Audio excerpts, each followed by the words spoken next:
हरे कृष्णा दोस्तों। श्रीमद् भागवत गीता यथार्थ गीता स्वामी अर्गनानंद कृत अध्याय 3 श्लोक 14। अन्नावद्वन्ति भूतानि पर्जन्यादन् संभवः यज्ञा भवतवति पर्जन्यो यज्ञः कर्म समुद्भवः कर्म ब्रह्मोद्भवम् विद्धि ब्रह्मासर समुद्भवम् तस्मात् सर्वगतं ब्रह्मा नित्यं यज्ञे प्रतिष्ठितम्। संपूर्ण प्राणी अन्न से उत्पन्न होते हैं।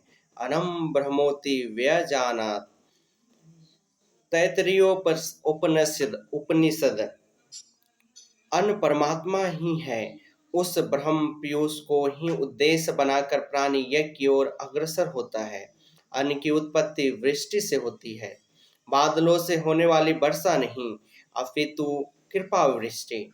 पूर्व संचित यज्ञ कर्म ही इस जन्म में जहाँ से साधन छूटा था वहीं से इष्ट कृपा के रूप में बरस पड़ता है। आज की आराधना कल कृपा के रूप में मिलेगी, इसलिए वृष्टि यज्ञ से होती है। स्वाहा बोलने और तिल जो जलाने से ही वृष्टि होती तो विश्व की अधिकांश मरुभूमि ऊसर क्यों रहती, उर्वरा बन जाती। यहाँ कृपा वृष्टि यज्ञ की देन है। यह यज्ञ कर्मों से ही उत्पन्न होने वाला है। कर्म में यज्ञ पूर्ण होता है। इस कर्म को वेद से उत्पन्न हुआ जान। वेद ब्रह्म स्थिति महापुरुषों की वाणी है। जो तत्व विदित नहीं उसकी प्रत्यक्ष अनुभूति का नाम वेद है, न कि कुछ श्लोक संग्रह। वेद अविनाशी परमात्मा से उत्पन्न हुआ जान। कहा तो परमात्माओं ने, किंतु वे परमात्मा के साथ तद्रूप हो चुके हैं। उनके माध्यम से अविनाशी परमात्मा ही बोलता है, इसलिए वेद को अपौरुष्य कहा जाता है। महापुरुष वेद कहाँ से पा गए? तो वेद अविनाशी परमात्मा से उत्पन्न हुआ। वे महापुरुष उसके तद्रूप हैं। वे मात्र यंत्र हैं, इसलिए उनके द्वारा वही बोलता है, क्योंकि यज्ञ के द्वारा ही मन के निरोध काल में वह विदित होता है। इससे सर्वव्यापी परम अक्षर परमात्मा सर्वदा यज्ञ में प्रतिष्ठित है। यज्ञ ही उसे पाने का एकमात्र उपाय है। इसी पर बल देते हैं। एवं प्रवर्तितं चक्रम नानुवर्तयति यः अघायु इंद्रिया रामो मोघम पार्थ स जीवति। हे पार्थ, जो पुरुष इसी लोक में मनुष्य शरीर प्राप्त कर इस प्रकार चलाए हुए साधन चक्र के अनुसार नहीं बरतता, अर्थात दैवी संपद का उत्कर्ष, देवताओं के वृद्धि और परस्पर वृद्धि के द्वारा अक्षय धाम को प्राप्त करना, इस कर्म के अनुसार जो नहीं बरतता, इंद्रियों का आराम चाहने वाला वह पापाई पुरुष व्यर्थ ही जीता है। बंधुओं, योगेश्वर श्री कृष्ण ने अध्याय 2 में कर्म का नाम लिया और इस अध्याय में बताया कि नियत कर्म का आचरण कर। यज्ञ की प्रक्रिया ही कर्म है। इसके सिवाय जो कुछ किया जाता है वही इस लोक का बंधन है। इसलिए संग दोष से अलग रहकर उस यज्ञ की पूर्ति के लिए कर्म का आचरण कर। उन्होंने यज्ञ की विशेषताओं पर प्रकाश डाला और बताया कि यज्ञ की उत्पत्ति ब्रह्मा से है। प्रजा अन्न को उद्देश्य बनाकर उस यज्ञ में प्रवृत्त होती है। यज्ञ कर्म से और कर्म अपौरुष से वेद से उत्पन्न होता है, जबकि वेद मंत्रों के दृष्टा महापुरुष ही थे। उनका पुरुष तिरोहित हो चुका था। प्राप्ति के साथ अविनाशी परमात्मा ही शेष बचा था, इसलिए वेद परमात्मा से उत्पन्न है। सर्वव्यापी परमात्मा यज्ञ में सर्वदा प्रतिष्ठित है। इस साधन चक्र के अनुसार जो नहीं बरतता वह पापायु पुरुष इंद्रियों का सुख चाहने वाला है, व्यर्थ ही जीता है। अर्थात यज्ञ ऐसी विधि विशेष है जिसमें इंद्रियों का आराम नहीं है अपितु अक्षय सुख है। इंद्रियों के संयम के साथ इसमें लगने का विधान है। इंद्रियों का आराम चाहने वाला पापायु है। अभी तक श्री कृष्ण ने नहीं बताया है कि यज्ञ है क्या, परंतु क्या यज्ञ करते ही रहेंगे या उसका कभी अंत भी होगा। इस पर योगेश्वर कहते हैं, यसत्वातमरितिरेव स्यादात्मतत्त्रिपत सच मानवः आत्मनेव च संतुष्टस्य कार्येण विद्यते। परंतु जो मनुष्य आत्मा में ही रत, आत्मतृप्त और आत्मा में ही संतुष्ट है, उसके लिए कोई कर्तव्य नहीं रह जाता। यही तो लक्ष्य था। जब अव्यक्त सनातन अविनाशी आत्म तत्व प्राप्त हो जाता है तो आगे ढूंढे किसे। ऐसे पुरुष के लिए न कर्म की आवश्यकता है न किसी आराधना की। आत्मा और परमात्मा एक दूसरे के पर्याय हैं। इसी का पुनः चित्रण करते हैं। नैबितस्य कृतेनार्थो न कृतेन कंचन न चास सर्वभूतेषु कंचिदर्थ व्यापाश्रयः।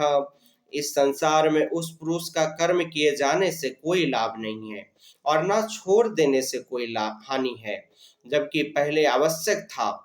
उसका संपूर्ण प्राणियों में कोई स्वार्थ संबंध नहीं रह जाता। आत्मा ही तो शाश्वत सनातन अव्यक्त अपरिवर्तनशील और अक्षय है। जब उसी को पा लिया, उसी से संतुष्ट, उसी से तृप्त, उसी में ओतप्रोत और स्थित है, आगे कोई सत्ता है ही नहीं। तो किसको खोजे, मिलेगा क्या। उस पुरुष के लिए कर्म छोड़ देने से कोई हानि भी नहीं है, क्योंकि विकार जिस पर अंकित होते हैं वह चित्त ही न रहा।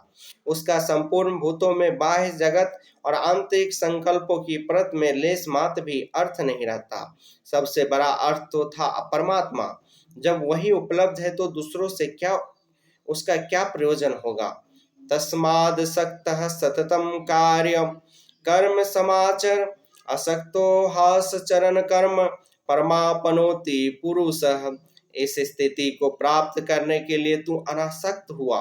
निरंतर कार्य कर्म जो करने योग्य कर्म है उस कर्म को अच्छे प्रकार कर, क्योंकि अनासक्त पुरुष कर्म के आचरण से परमात्मा को प्राप्त होता है।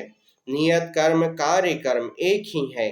कर्म की प्रेरणा देते हुए वो पुनः कहते हैं, कर्मणैव हि संसिद्धिमास्थिता जनकादयः लोक संग्रह में वापि संशयन कर्तुमहर्षि। जनक माने राजा जनक नहीं, जनक जन्म दाता को कहते हैं। योग ही जनक है जो आपके स्वरूप को जन्म देता है, प्रकट करता है। योग से संयुक्त प्रत्येक महापुरुष जनक है। ऐसे योग युक्त बहुत से ऋषि जनकादय जनक इत्यादि ज्ञानी जन महापुरुष भी कर्मणा एव ही संसिद्धिम कर्मों के ही द्वारा ही परम सिद्धि को प्राप्त हुए हैं। परम सिद्धि माने परम तत्व परमात्मा की प्राप्ति। जनक इत्यादि जितने भी पूर्व में होने वाले महर्षि हुए हैं, इस कार्य कर्म के द्वारा जो यज्ञ की क्रिया है, इस कर्म को करके ही संसिद्धिम परम सिद्धि को प्राप्त हुए हैं। किंतु प्राप्ति के पश्चात वे भी लोक संग्रह को देखकर कर्म करते हैं, लोक हित को चाहते हुए कर्म करते हैं। अतः तू भी प्राप्ति के लिए और प्राप्ति के पश्चात लोक नायक बनने के लिए कार्य कर्म करने के ही योग है। क्यों? अभी श्री कृष्ण ने कहा था कि प्राप्ति के पश्चात महापुरुष का कर्म करने से न कोई लाभ है और न छोड़ने से ही कोई हानि ही है। फिर भी लोक संग्रह लोक हित व्यवस्था के लिए वे भली प्रकार नियत कर्म का ही आचरण करते हैं। यदिदाचरति श्रेष्ठस्तत् देवेतरो जनः सह यत् परमाणं कुरुते लोकस्तदनुवर्तते। श्रेष्ठ पुरुष जो जो आचरण करता है, अन्य पुरुष भी उसके अनुसार ही करते हैं। वह महापुरुष जो कुछ प्रमाण कर देता है, संसार उसका अनुसरण करता है। पहले श्री कृष्ण ने स्वरूप में स्थित आत्म तृप्त महापुरुष के रहने पर प्रकाश डाला कि उसके लिए कर्म किए जाने से न कोई लाभ है और न छोड़ने से कोई हानि। फिर भी जनकादि कर्म में भली प्रकार से बरतते थे। यहाँ उन महापुरुषों से श्री कृष्ण धीरे से अपनी तुलना कर देते हैं कि मैं भी एक महापुरुष हूँ। न मे पार्थास्ति कर्तव्यम त्रिषु लोकेषु किंचन वापत वयम वर्त एव च कर्मणि। हे पार्थ, मुझे तीनों लोकों में कोई कर्तव्य नहीं। पीछे कह आए हैं उस महापुरुष का समस्त भूतों में कोई कर्तव्य नहीं। यहाँ कहते हैं तीनों लोकों में मुझे कुछ भी कर्तव्य शेष नहीं, तथा किंचित मात्र प्राप्त होने योग वस्तु अप्राप्त नहीं। तब भी मैं कर्म में भली प्रकार बरतता हूँ। क्यों?